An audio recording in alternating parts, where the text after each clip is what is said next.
Hi,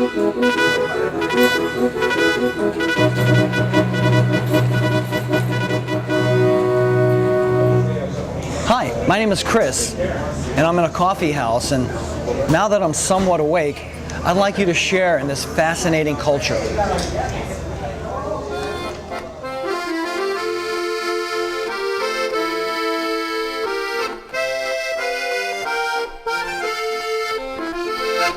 Ladies and gentlemen, we're here with the Beatles. I love coffee. What would you rather have, a cup of coffee or this handsome-looking professional senior golfer right here? Gee, that's very difficult. Coffee. I know you guys quit pot, now you're into caffeine? True. Coffee honor? Coffee honor. This is the best part of the ride, the social event, come and get a cup of coffee with the boys, yeah. Most of the film, we've been interviewing just normal, everyday people.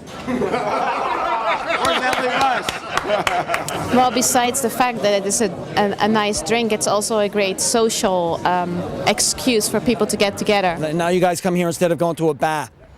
I'd say yeah. Yeah. And why? Why? Because I got kids, so I don't drink anymore. And I can do this in the morning.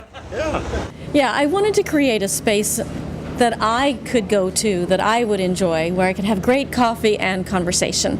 And what I found, and it's really been a phenomena much beyond what I ever anticipated, was that it became a community gathering place. Why do you come here, and what does it feel like to be a part of this culture? Great coffee, great people watching, great being in the middle of a town. How do you see coffee culture today in the United States versus coffee culture in Europe in the 1600s? Coffee houses in Europe at the time were places where merchants met. Business deals were struck. It was the office. We're in the middle of a real estate transaction. An office is a very sterile environment to do that. What are you doing this morning? I'm on my way to work. Okay. I've noticed that you've been on your way to work for about a half hour. That's usually the time I spend here. I eat my breakfast here, I drink my coffee here, and then I go to work. And then, like, you guys just sit here all day and then at night have beer? No, not all day. And I run into quite a few people, some of the moguls of Silicon Valley. You know, they'll talk politics and they'll talk art and they'll talk sports and have their cup of coffee. Well, I think the area in general, Silicon Valley, I know a number of people here, if they're not engineers, they're medical doctors, lawyers, an outstanding number of professors. Many of the people with whom I engage in just regular dialogue here have PhDs in quantitative fields or engineering fields. I find that quite fascinating. Today I'm taking the day off to work on the house, so... So you getting a lot of work done sitting here at the coffee shop reading the paper? No, actually I don't spend much time here usually. I just usually glance at the paper, eat the pastry, and take the coffee to go. So I've been roasting here since summer of '84. So a little over 22 years I've been working with Terry. We believe it used to be called kawa. Sugar's caramelized, and that's why you get a wide range of brown colors in coffee. The English call it coffee. It's all done just by sight, by sound, by look now. Just like you cook a steak on the grill. So around the Mediterranean area, it's still called cafe. I want to note that we're part of the Flying Yahoos. What's a Flying Yahoo? It's a men's group that we have formed, and we meet here every Friday from 10 to 11:30. No, it's nice. It's like a second family, a little home away from home. And Len, how long have you been working here? About 6.5 years. Something happened to you. I know you had an injury. Well, on December the 15th of 2004, the day after my 31st wedding anniversary, I tripped over one of our cats out front of the house, fell backwards, hit the back of my head on a brick planter. Had 12 fractures throughout my skull, including fractures in my right eardrum and a small fracture in my left eardrum.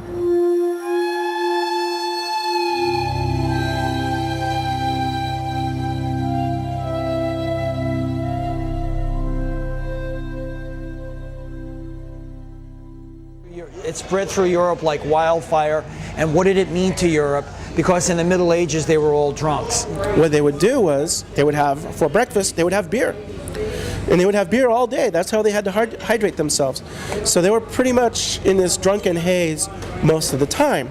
When is the last time you met a guy in a coffee shop that you thought was like as cool as me?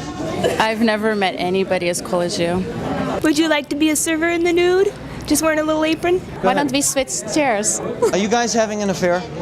You might say that. Well, the New York Stock Exchange was founded in a coffee house in 1816. I wanted to confirm very quickly my initial suspicion with respect to Lloyd's of London having started in a coffee shop, and I just looked it up on my phone, Wikipedia, and in fact, yeah, Lloyd was actually the proprietor of a coffee house, hence the term Lloyd's of London. Coffee is a miracle drink. Would you consider yourself a complete coffee addict? Yes. I mean, people come to fuel up in the morning, get a little caffeine in their system, get their motors running, but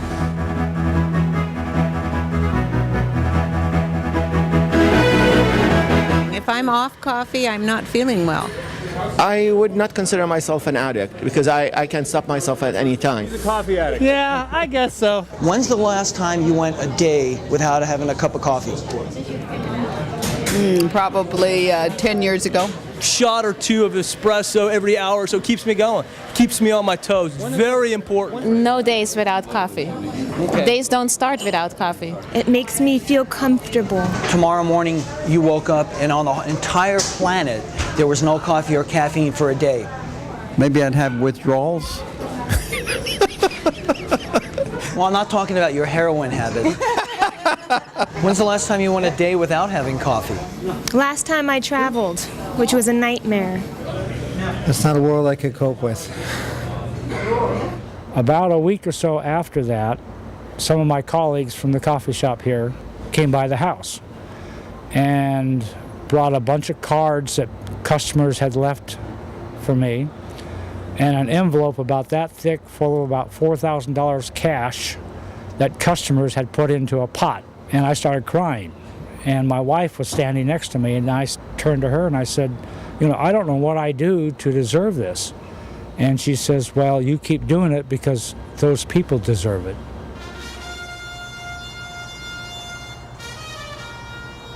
But I'm very proud, very, very proud to have a part pioneering this wonderful new part of our culture here. There's a tremendous need for community, and men especially.